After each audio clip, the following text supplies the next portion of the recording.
Welcome to Real Money, Real Life, the podcast where we get real about money and the messy human stuff that comes with it. I'm Linda Grizely, financial educator and your Me Money guide to financial clarity.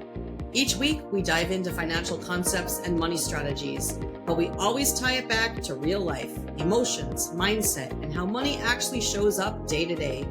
If you're ready for practical tools, mindset shifts, and honest conversations that meet you where you are, not where the world thinks you should be, you're in the right place. Because you deserve to feel confident with your money and good about how you use it. No judgment, no lectures, and definitely no putting yourself last. Hello, everyone. If you're listening, you are one of the real ones, the ones learning that compassion isn't weakness, it's strength in action. Today, we're exploring the Start with Compassion framework, how compassion transforms workplaces, leadership, and even our personal decisions. Amy has spent over 20 years in human capital and organizational development, and her work helps people understand how compassion can drive performance, connection, and culture.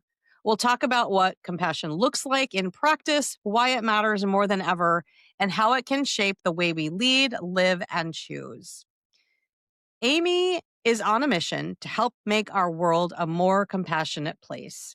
She's the creator of the Start with Compassion framework, a best-selling author, motivational speaker, organizational development coach, and host of the Infuse Compassion podcast.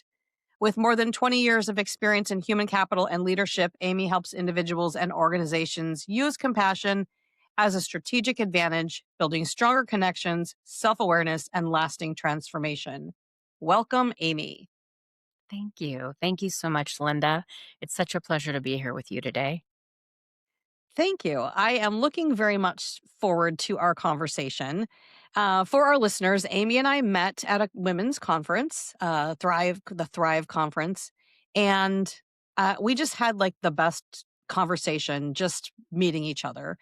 And I've been a guest on her podcast, the Infused Compassion podcast. And I'm really looking forward to diving deeper into Amy's brain today, all about compassion. So, Me too. Let's do it. Let's do it. So, Amy, I always like to start with asking what inspired you to do the work you're doing? What inspired you to create the Start with Compassion framework? Me. What I mean by that is I was broken. Yeah. I spent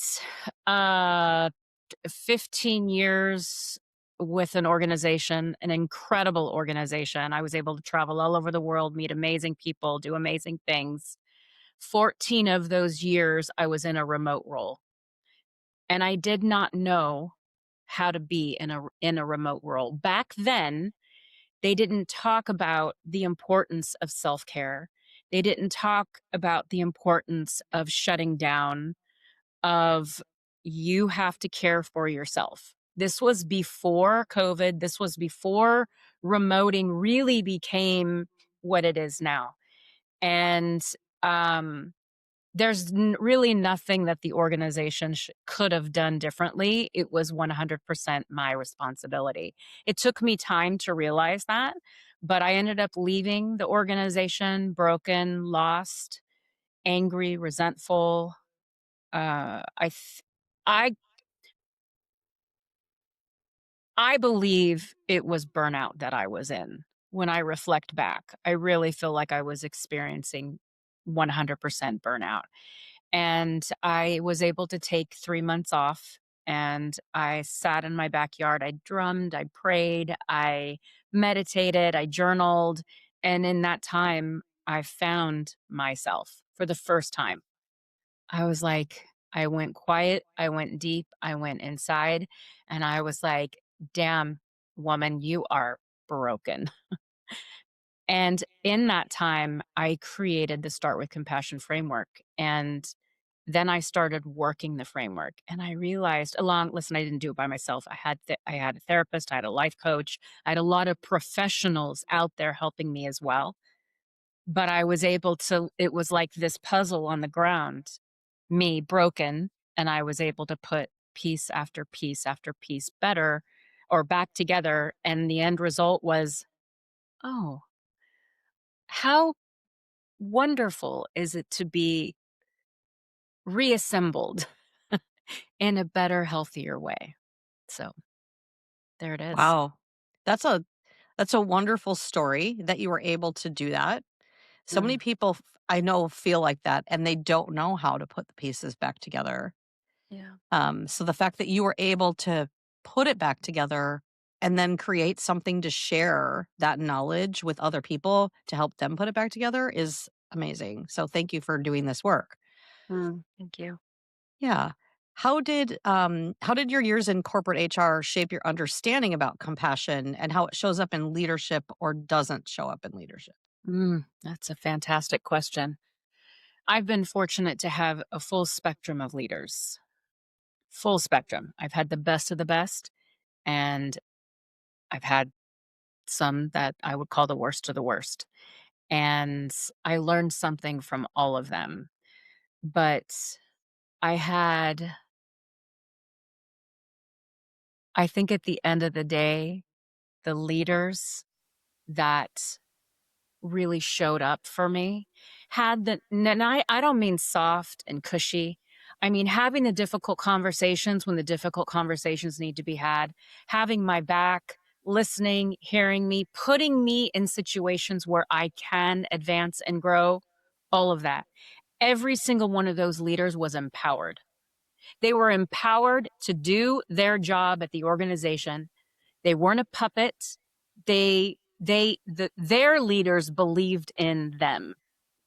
That is a core difference that I don't think I realized at that time, but through my own journey of healing, that's one of the big differences is I was able to see, oh, so that one leader that was very, I would say, coming from a place of fear and gotcha and repression, that leader was being treated that way by their leader, and I had no idea, but that came out later.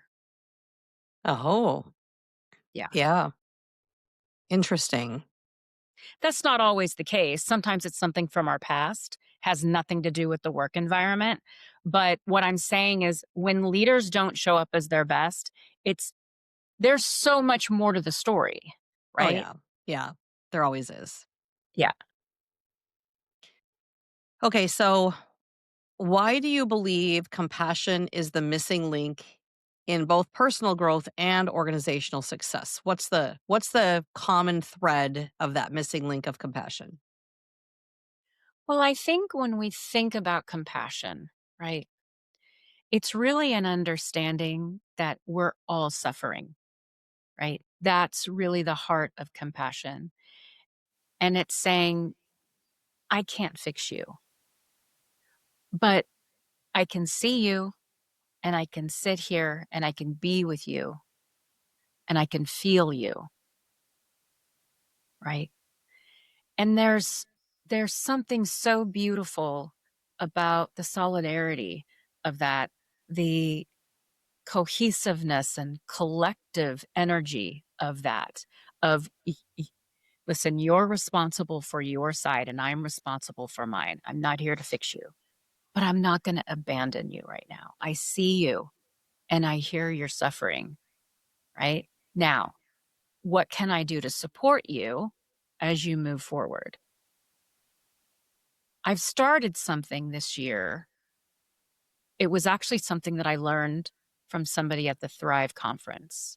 I don't remember who said this, but they said, one of the things that I like to ask somebody is, how can I support you? Because I'm a fixer. Like I was raised to be a fixer. And I learned, Amy, you're trying to fix everybody but you. Maybe that's how you ended up here. Right. And so Mhm. now instead of trying to fix, I say, how can I support you? And maybe the answer is no, but I'm going to ask the question if I'm moved to. So that's a little bit about the compassion piece, but I want to make sure I answer your question fully because sometimes I get so into like my heart, I get away from the head, which is where the question was asked. Because you asked me the question and then I go into my heart and I answer it. So I want to make sure I answered it.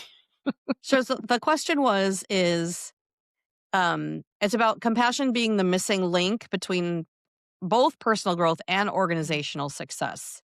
Yeah. Okay. So it's like, how is compassion the missing link, and how is it parallel both in personal and organizational? Okay. So let's take what I just spoke about. You have this leader, you have a colleague, somebody that you work with, and they see that you're having a difficult day. And they go out of their way and they're like, hey, just wanted to come by and say hello. What's going on? How does it feel to be seen? Some people, it may be uncomfortable for them. For me, and I think a lot of people, it feels like I'm not alone. I'm not alone here. And so when we know that we're supported, truly supported, not gotcha stuff. Oh, I'm waiting for you to do something wrong.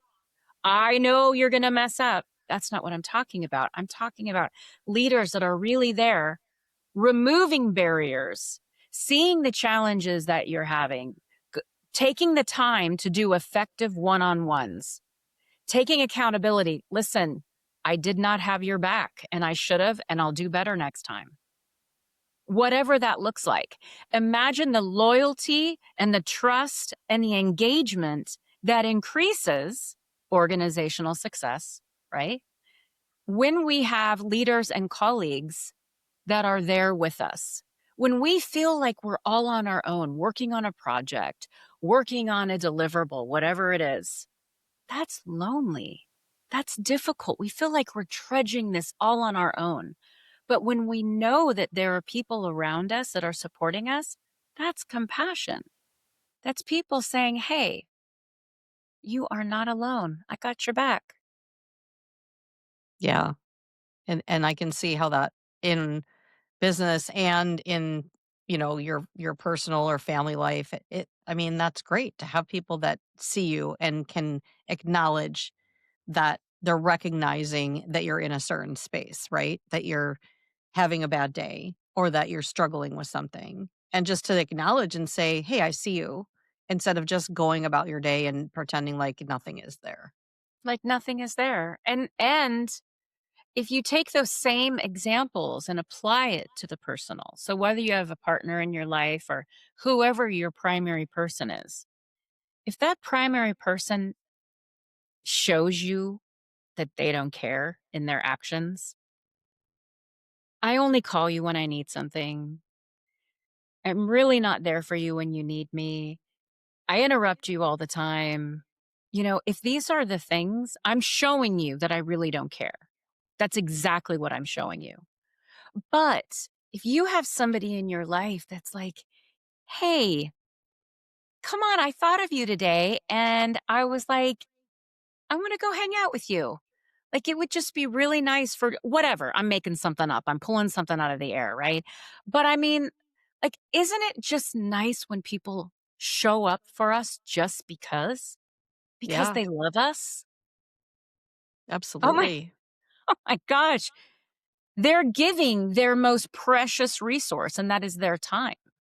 Yeah, absolutely. Okay, so we've mentioned how compassion is important in both personal life and work life. But let's start with compassion model. Mm. How does it work? What is it? Tell us about it. Yeah. So compassion is an acronym. Connected is the C. Okay. So those examples that I've shared so far, those are all compassion examples. Those are all the connected examples. How are we connecting with people? Right. That connection is foundational. Imagine how everything else is if we don't have a connection. Just, I don't care. I don't care what it is. Pick something. Pick it. If the connection isn't there, how successful is it really? And so that's the foundational piece. understanding the importance of connecting with ourselves. And this is something that I've really learned in my journey, Linda, is my connection to myself. I mean, it's been big how I've had to dial things back and go, hold on, Amy. Right now, you need to start with you because you're not where you need to be to do the work that you want to do. So you need to dial it in and figure it out. Okay. So C is connected. O is open-minded. Your perspective is different than mine, and it's absolutely fantastic. How much are we going to learn from each other because of that? M is for moments, right?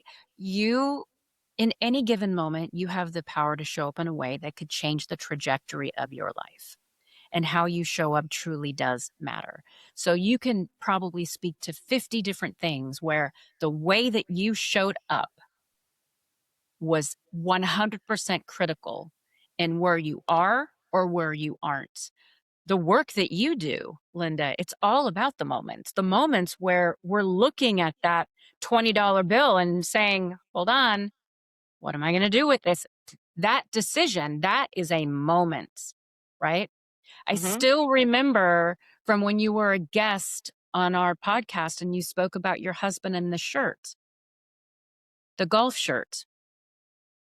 If you hadn't gone through that experience with him of let's both be on a budget, he would have had the 50th golf shirt in his closet. 150th, but 150th golf shirt in his closet. But you helped him get intentional and have a moment and say, no, I don't want to spend $50 on another golf shirt. Yeah. I want to put this on something else. That's a moment, right? All right. P is patience and perspective. The more patient we are, that can open and broaden the perspective that we have with ourselves and the people around us. A is awareness and acceptance. A lot of what I've been talking about is also that. Really rooted in when I said I had to dial myself back, that was me being aware, going inside and saying, Amy, you're not going to be any good to anybody if you don't fix your stuff first. You've got to focus on yourself, right? That's awareness and then acceptance. Okay. We got to make a decision here. Okay. S, the first S is silence the judger. How often do we judge ourselves and the people around us and the people we don't even know? And the reality is nobody. Most people would never talk to anybody the way that they talk to themselves. They would never say the things that they say and how they say it. Number one. And regarding other people, we truly don't know anybody else's story. We really don't. And when we judge them, we rob them of their autonomy and their truth, and we make it about us because that judgment is based on the little bit of information that we have in our head. And so I like to say, when we find ourselves in a judgmental state, to just turn the volume down. Just lower the volume on that judgment, because as soon as we judge that connection we talked about, we just severed it. So here's the deal. You find yourself in a moment, you realize you can make a difference, and then you start to feel stimulated. That's the second S. So when you thought about doing this podcast, Linda, did you start to get kind of excited about it? Were you like, and you started to think, oh, ideas started to pop into your head of the difference that you could make. That's the I, you got interested. Okay. Then you started doing the work. You put together a plan. You got invested. That's the second part of the I. And then you got intentional. You started to research or purchase podcasting platforms, a beautiful headset, all of this. Intentionality is the work. That's what moves us forward. So then you do the act, and that leads us to the O, and that's onward and upward, because think about the goodness that you're putting into the world. And when we do good, dopamine and oxytocin starts to fire off in our brain. It comes from the helper's high. I don't know if you've heard of that. There's a lot of science on it. And think about the ideas that we have. The best ideas come when we are in a positive mindset. not in a negative mindset. So anything we can do to boost our brain, the positivity in ourselves, the better we're going to produce in the world, which leads us to the end, new heights and horizons. Because imagine if we all committed to a lifestyle of showing up with compassion and making a difference. Imagine the world collectively, Linda, that we could create if we all made a conscious decision to show ourselves a little bit more compassion on the people around us. And that's my dream, is to create a more compassionate world. And it's at our fingertips. We all have the power. I love that. And I think it's missing more and more. Mm, That I mean, I think we're so involved in ourselves and what we're doing and staring at screens and just, I don't know, going through the hustle, right? That you forget to stop and be compassionate. Think about just the people that honk the horn at you if you pause too long at a red light. They have no idea what your day is like that day or what you're going through, things like that. I mean, where is the compassion? So, I don't know. I think that thinking through all of that, all the framework that you just said really will help people to just really rethink a lot of things that they do daily. mhm. There's actually, can I share a short little story specifically about what you just said? Please That do. okay. Yeah. So not my proudest moment. This actually just happened last week. I left work and I ran to the mall to find a dress for a holiday party that I'm gonna go to. And all I was thinking about was, I have to get back for this meeting. I have to get back for this meeting. Me and these 3 other people all came to the line at the same time. They were all s a good several years older than me, and one of them had a walker. And I stood in front of them, and this is not the way I was raised. This is not the way I was raised. This is not the way I function. I was so tunnel vision. The woman in front of me is so gracious. She says, "You go in front of me." And I went, Amy, you're such a jerk. You're such a jerk. You should have done that. You know better than this. This is not how you show up, Amy. So, and she goes, "No, no, it's okay." And I said, "No, please go." So the 2 people left, and the woman with the walker went and purchased her items and then walked out. And I was next in line. I purchased my stuff and I followed her out to her car. And I went to her and I said, I have to apologize to you. I should have let you go ahead of me. And I'm so terribly shamed. Like I'm so truly sorry. It's no excuse. I had the meeting that I need to be at shortly on my mind, and I just wanted to come and tell you that I'm sorry, and I'm so grateful that the woman in front of me was gracious enough for the both of us to have you go first. And she goes, "You are an angel." I said, "No, I'm not. Clearly, I'm not." But when we talk about the hustle and bustle, but I wanna talk about this moment, because if I wouldn't have gone and taken accountability, I can't go back to that moment. I can never have that moment back to do it right again. But here's what I can do. I can go to that lady and say, "You know what? I'm sorry. I'm ashamed of myself. I should have let you go first. I was so focused on where I needed to be next. And I'm so sorry. And you deserved more respect than that. And I'm so sorry." And that's my only way to kind of make things right. And she was so incredibly gracious. As I was walking away, she was still talking about how amazing I am. And I'm like, "You're amazing. I'm not amazing. I've proven I'm not amazing." So I wanted to share that, because just because we don't show up as our best doesn't mean we can't go back and do some version of trying to make it right. We've got to forgive ourselves. We've got to try and make it right, because if we don't, that's going to stay and hold us back and push us down. Yeah, absolutely. I want to point out that when you went and talked to her after this happened and you went and you said, "I'm so sorry." I want to go back to the idea that you said making people feel seen, Mm, because that is why she said you're an angel, because you saw her and yeah. you made her feel so seen in that moment. That's why she was so thankful for you. It had probably had nothing to do with the idea that you even let her go before you. It all had to do with the idea that you saw her. Mm, I yeah. mean, you see what I'm saying? Like, Yeah. I just wish I would have seen her earlier. yeah, but That's it's, you know what? You you I did can't go back, but but you did more than most people would have done. Most mm. people would have just been, "Oh, well, whatever. I didn't handle that right, but I'm just gonna move on with my day. I gotta get to that meeting." And they wouldn't have taken the time to go and speak to her. So this is the gift of the A. I was aware of how sick I was in my stomach, and I had to do something to make it right. Yeah. I had to take accountability and say, no, this this isn't gonna happen again, and this is the best I can do to make this right because I can't make that happen again. I can't recreate that moment. But thank you for sharing that, and I definitely appreciate that.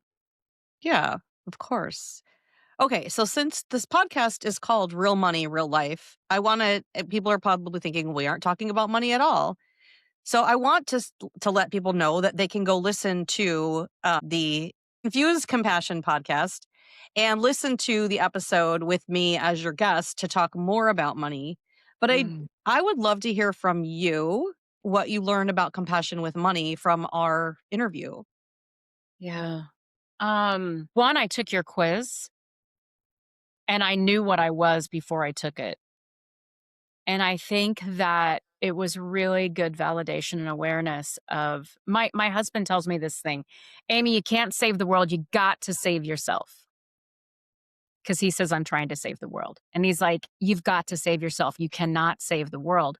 And so in our follow-up, Mark and I talk about how we took the quiz and we talk about what we are. I'm a giver. I'm a financial giver. I well, honey, you need that money for you too, sweetheart. I'm talking to myself right now, right? Uh-huh. Yep. My most compassionate voice. Like, hold on a minute, you know? And so I think that so much of the intentionality, we can be interested, right? Oh my Mhm. God, the purse is so cute. This purse is so cute. But do I really want to invest in this purse? And then putting the intentionality into it of you have $50. Where do you really want that $50 to go to?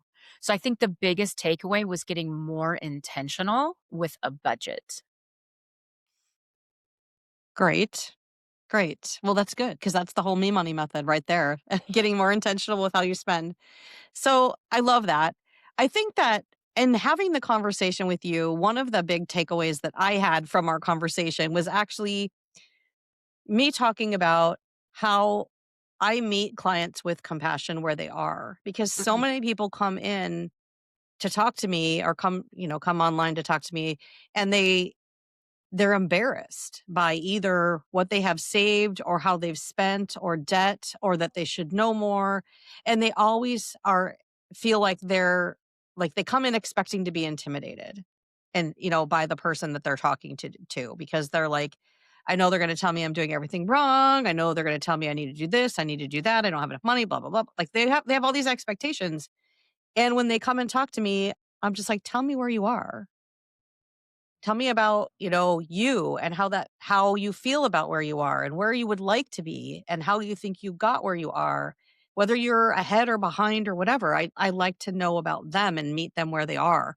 And to me, that's where compassion with money comes in. And then compassion with money also comes in like to yourself. Like you said, just being aware of who you are, because you might have thought of yourself as like, "Oh my gosh, I spend too much. I can't, I'm not saving and I'm just really bad with money." I'm not speaking for you, Amy, but I'm saying somebody who's like that could feel that way. But when you reframe it and you say, "I'm a giver," which is what you said, like, "I'm a giver. I want to save everybody. I want to treat my friends to a birthday meal. I want to help this nonprofit. I want to donate to this cause. I can't walk by, a musician on a street with a tip jar without throwing some money in there.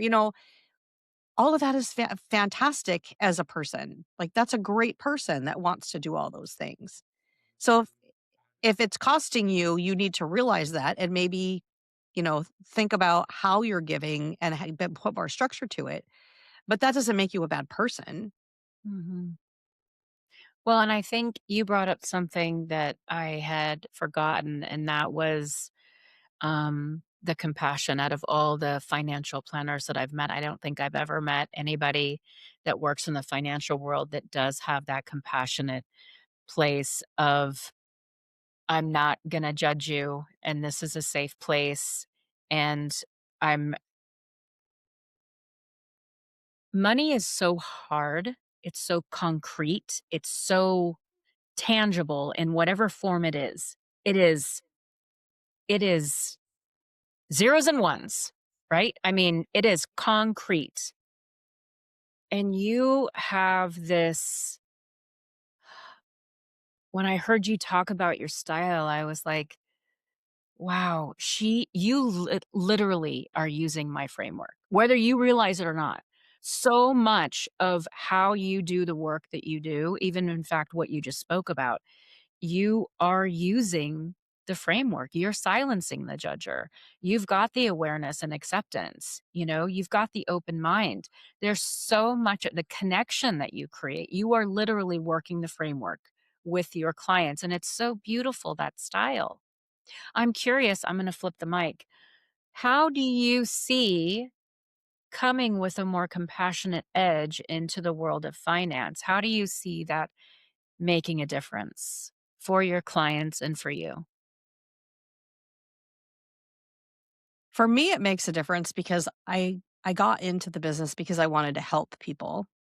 And some of the positions that I've held throughout my career, I was helping people, but I wasn't really helping them because I wasn't able to get to know them and I wasn't able to really understand who they were and what made them tick, where they wanted to go, all that stuff. So, I mean, it's helping me that way. And then it's helping them because for the same reason, because they're getting information from someone who truly wants to understand who they are. I want to understand their story. And I haven't actually gone through the compassion model, the framework that you've put together but I'm going to look at it in the different lens now and think about, okay, what am I using and what am I not using or what can I improve on? Because I think you're right. I think this is a big part of what sets me apart from others who are in the financial space. So I need to lean into it more Mm, because good. I've just been doing it without really thinking about it. It's just part of who I am. And now I'm like, oh, okay, I need to be more intentional because I can always be better. Mhm. I love it. Fantastic. Thanks for letting me flip the mic. Oh, sure, of course. Okay, so let's go back to you. What are the biggest misconceptions that people have about compassion? Oh, people think it's soft. People think it's weak. People think it's a waste of time. You know, it's just people don't really. I th- well, I think it's all those things, but I'm going to tell you what I really think is going on underneath the surface. Compassion takes courage and vulnerability, and I think that the people that struggle to see it have an opportunity to grow in both being more courageous in the vein of vulnerability. To say, I may not have all the answers, I may not be the best, I may not be as successful as I want to be, I may need help, right? That takes courage to ask, how can I help? And not know if you can help What if I can't help them? What if I can't fix them? Picture a manager that has never been given the tools to effectively manage. And that is textbook for what the business world is today. People are hired because they're excellent in making these widgets, let's say, right? For those that are on radio or on radio. For those, well, we do have radio still. I'm like, yeah, I got a radio. For those that are not viewing visually, I just picked up a pen. Okay. People are fantastic at making widgets. Okay. They're the best widget maker. They're now promoted to manage the widget making team. They've never managed a day in their life. It's not that employee's fault. It's not the manager's fault. That's leadership's fault. Leadership has a responsibility to train their managers to be effective managers, and it's not happening because we're too busy trying to get to the bottom line at that financial piece. And but if we stop and peel it back and say, how much is our retention costing? Excuse me, how much is our attrition costing us? How much is the lost engagement, lost productivity? How much is that costing us? People aren't taking the time to look at that, right? And so this is such a critical piece of that leader that isn't leading effectively because they're terrified of what they don't know. Makes sense. I've seen that in real life. The idea that someone's promoted or in a leadership position and they have no leadership skills whatsoever. Um, and it's unfortunate. Yeah. What can we do for those of us that are trying to be more compassionate? Mm. What can we do in a workplace where there is a lack of compassion? What can we do to help? Mm-hmm. I think I think the conversations need to be honest. So a perfect example is a leader came to me a couple weeks ago and they said, I'd like to use you as a sounding board. And they put a scenario in front of me. And that leader did not show up well to their team. And I had to have a difficult conversation with them of spotlighting things and saying, okay, I would write down things that they would say and circle it and go back when they were done talking and say, okay, I want to take you back to that statement that you made. Here's an example. I'm going to say to you what I heard you say. And now I'm going to say it a different way. What do you think would have been more effective for your employee? And they went, I did not realize how unproductive and unhelpful my choice of words were. Now, I was fortunate that this person came to me. It's a totally different scenario versus going and volunteering it to somebody. That's right. Well, hold on a minute. That's a whole different episode, really, right? But I think, when we show up as more compassionate to ourselves and the people around us, we're literally giving people permission to do the same thing. When we say, when, when, when, whether colleagues, leaders, whatever role we are in, when we say, you know what, I'm gonna leave at 5 because I want to go have dinner with my family. Yes, we're not done. We're not done. But we're not going to be done for 3 more hours. And I'm not going to kill us tonight, break our backs. Let's all go home, be with our people. We'll come back tomorrow morning and we'll knock this out. That whole hero, we can do it, we can push ourselves. Stop. We're stretching ourselves too much, pushing ourselves too far. We as a society are broken. Look at how many people are struggling. And so when we stop and we go, hold on, we have an opportunity to be a little bit nicer to ourselves, to the people around us, a little bit more compassionate. Don't be so hard on ourselves. There's a friend of mine. They say that the most terrible things about themselves out loud.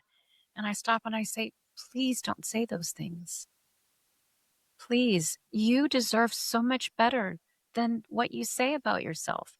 So those are 2 examples of, and I will literally reach for this person's hand and put my hand on theirs and look them in the eye and say, "Please, please don't speak to yourself like that."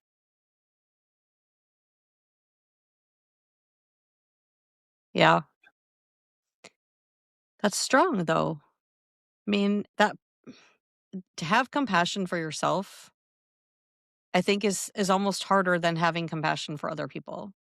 1000%.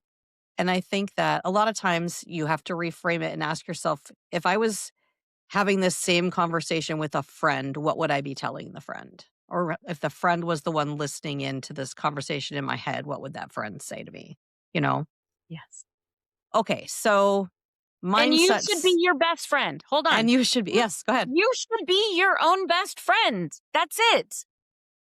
That's Yeah. it. You just said it. Like, that's the thing, is you are talking to your best friend. Yeah, good point. Okay, sorry, I Very didn't good mean to point, cut you Amy. off, but I was No, like, that's "Hold on, okay. I gotta get this in." All right, very good point. All right.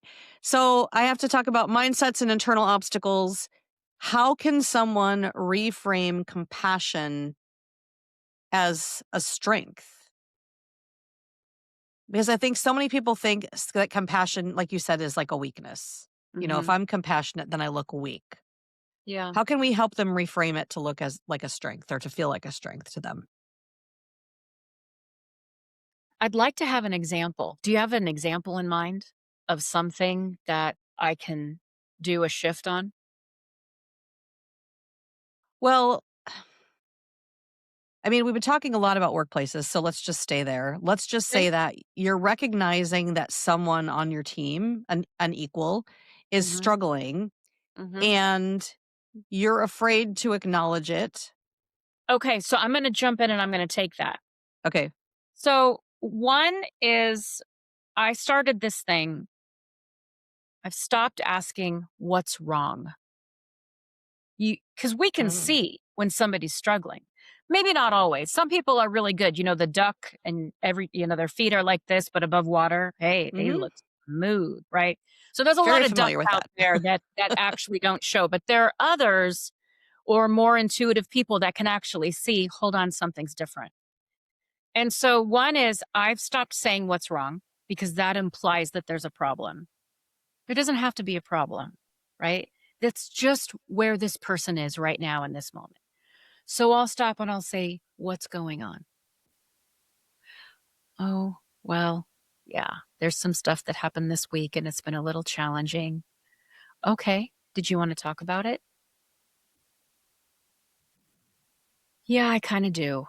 "Okay, you want to go for a walk?" "Yes." Now, just being there, that person is then going to come back to the office, be refreshed, be released, because they had this safe place to go and share this thing that was wearing them down. Now, what did you just do? You made them stronger. You helped. You created a safe place for this person to release this burden. Because I've done this too many times to count, where then the person goes, "I can't thank you enough for just being here and listening because I was really struggling to work and focus. And now that I've gotten this out, I can go do the work that I need to do." So that's how compassion can turn a weakness into a strength. Another thing is a lot of times I hear people focusing on what their challenges are, and that's their perception. That's their perception, right? But how often are we harder than anybody else is? And so you can help them reframe that by saying, hold on a second. You're talking about all these things that you don't do well. Okay, you have an opportunity to improve here, but let me give you another perspective. What about when you did this and you did this and you did this? All three of those times you knocked it out of the park. Are you looking at that? No, I didn't think about that. It's important, right? And so that's how when we show up with compassion, we can help people see a bigger, broader perspective or just give them a safe place. Does that help? Does that answer your question? Yeah. Yeah, I think so. Okay. All right. What is one small act of compassion that someone can take this week that could change a conversation or a relationship? Just some small thing that listeners can do. Mm,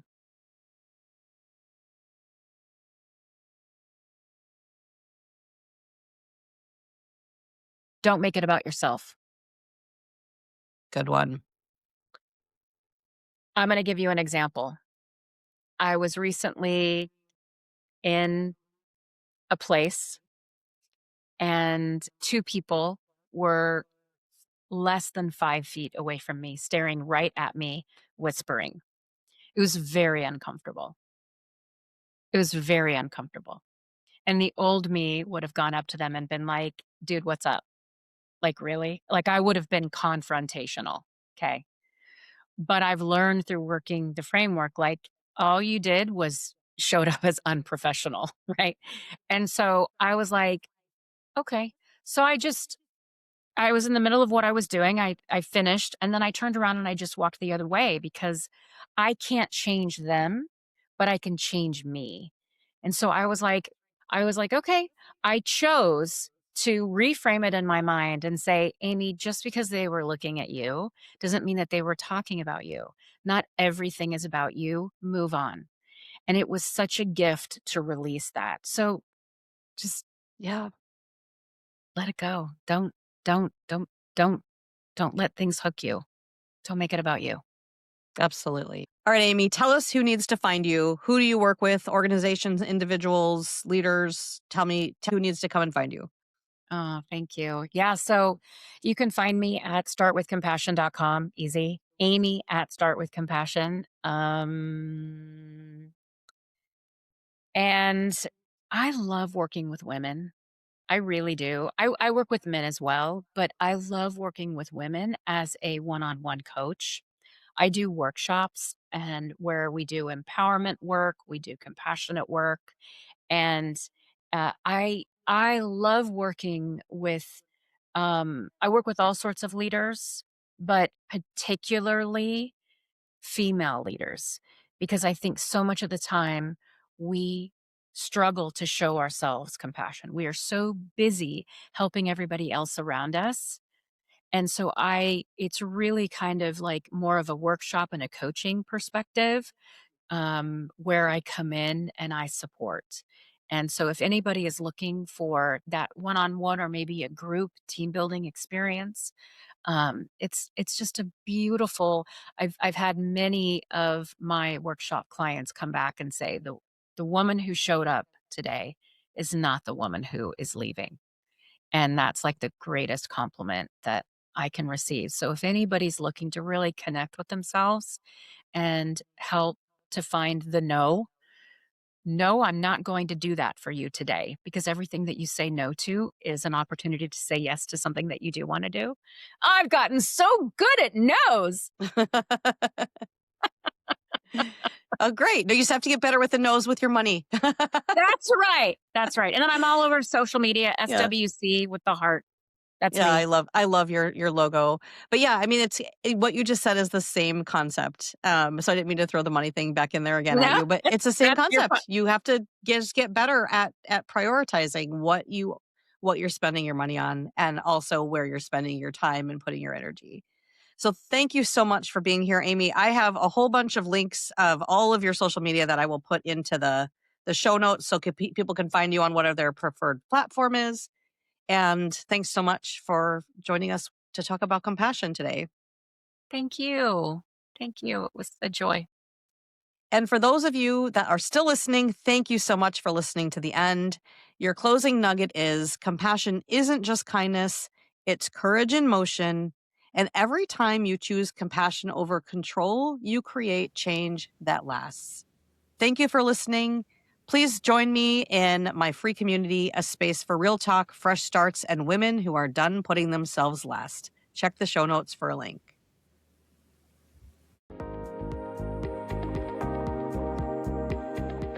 Thanks so much for listening to Real Money, Real Life. Want to see what's blocking you from financial confidence or discover your money personality? Head to the resources page at lindagriz.com for our free quizzes. That's LINDAGRIZ.com/resources. If you're loving what you're learning, be sure to subscribe and leave a review.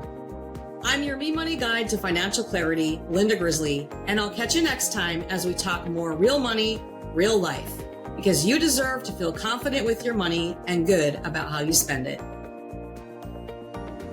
The content shared here is for educational and entertainment purposes only. It is not financial, tax, legal, or planning advice and does not constitute therapy or mental health counseling. Please consult an actively licensed and qualified professional for advice or help specific to your situation.